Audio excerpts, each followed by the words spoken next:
കേരള പുലയർ മഹാസഭ 53-ാം സംസ്ഥാന സമ്മേളനം കോട്ടയത്ത് ചാണ്ടി ഉമ്മൻ MLA ഉദ്ഘാടനം ചെയ്തു. അടിസ്ഥാന ജനവിഭാഗങ്ങൾക്ക് വേണ്ടി ശബ്ദമുയർത്തുന്ന സർക്കാരുകളാകണം നമുക്ക് വേണ്ടതെന്ന് അദ്ദേഹം പറഞ്ഞു.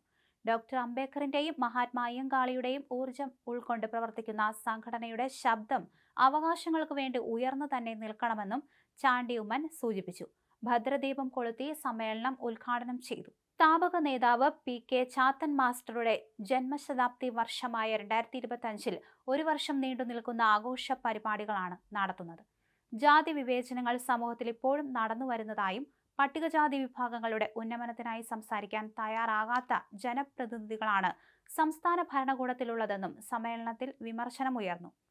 കോളനികളുടെ പേര് മാറ്റിയതുകൊണ്ടായില്ല, സാമ്പത്തികമായി ഉന്നതിയിലെത്തുകയാണ് വേണ്ടത്. അതിനുവേണ്ടിയുള്ള സഹായങ്ങൾ ചെയ്യണമെന്നും സംസ്ഥാന പ്രസിഡന്റ് സൂചിപ്പിച്ചു.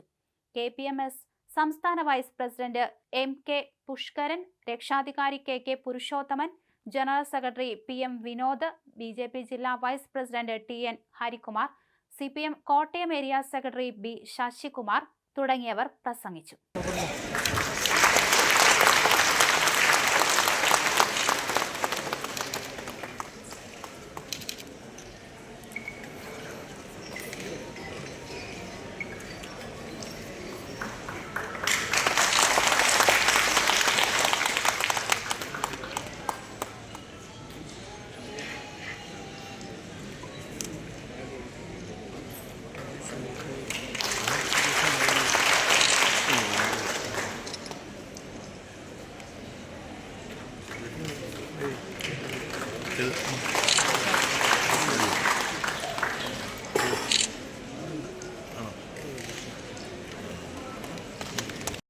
അക്ഷരനഗരിയായിട്ടുള്ള ഈ കോട്ടയത്ത്, ചരിത്രമുറങ്ങുന്ന ഈ കോട്ടയത്ത് ഇന്ന് ചില രാഷ്ട്ര നേതാക്കന്മാർ എൻ്റെ ജീവിതത്തെ സ്വാധീനിച്ചിട്ടുണ്ട്. മഹാത്മാഗാന്ധിയുടെ ജീവിതം, ജവഹർലാൽ നെഹ്റുവിൻ്റെ ജീവിതം, അതുപോലെ തന്നെ തത്തുല്യമായ ഒരു പ്രാധാന്യമുള്ള നേതാവാണ് ഭീംറാവു ബാബാ സാഹേബ് അംബേദ്കർ. സത്യം പറഞ്ഞാൽ 2015-ൽ ഇന്നേക്ക് 10 വർഷം മുമ്പ് ഞാൻ അദ്ദേഹത്തെ പറ്റിയുള്ള സിനിമ അന്നാണ് കണ്ടത്. കണ്ണ് നിറയാതെ ആ സിനിമ കാണുവാൻ സാധിക്കില്ല.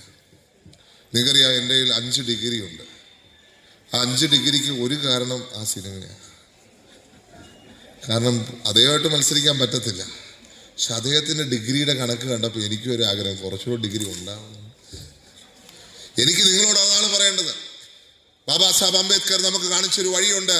വിദ്യാഭ്യാസമാണ് മുന്നോട്ടുള്ള മാർഗം, വിദ്യാഭ്യാസമാണ് സ്വാതന്ത്ര്യത്തിലേക്കുള്ള മാർഗം, വിദ്യാഭ്യാസമാണ് നമ്മുടെ എക്കണോമിക് ആയിട്ടുള്ള പുരോഗതിയുടെ മാർഗം. വിദ്യാഭ്യാസം കൊണ്ട് മാത്രമേ ഒരു സമൂഹത്തിന് രക്ഷപ്പെടുവാൻ സാധിക്കത്തുള്ളൂ.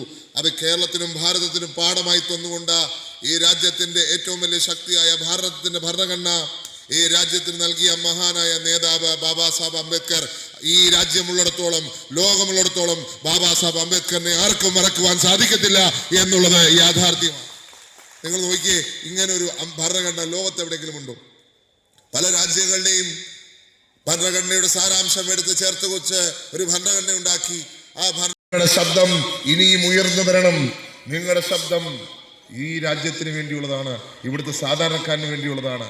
പക്ഷേ ആ ശബ്ദത്തിന് കൂടുതൽ ശക്തി വരണമെങ്കിൽ ഐക്യത്തോടെ പോകുവാൻ സാധിക്കണം.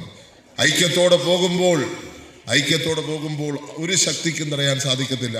നമുക്കെല്ലാം ഒന്നിച്ച് നിൽക്കാം. ഇവിടുത്തെ വിവിധ രാഷ്ട്രീയ കക്ഷികൾ ഇവിടെ വന്നിട്ടുണ്ട്.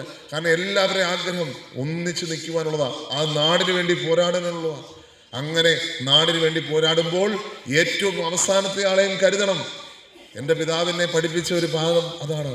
ഏറ്റവും അവസാനത്തെ വ്യക്തിയെയും കണ്ടിട്ട് മാത്രമേ അദ്ദേഹത്തിൻ്റെ ഓഫീസിൽ നിന്ന് തിരിച്ചു പോരത്തുള്ളൂ.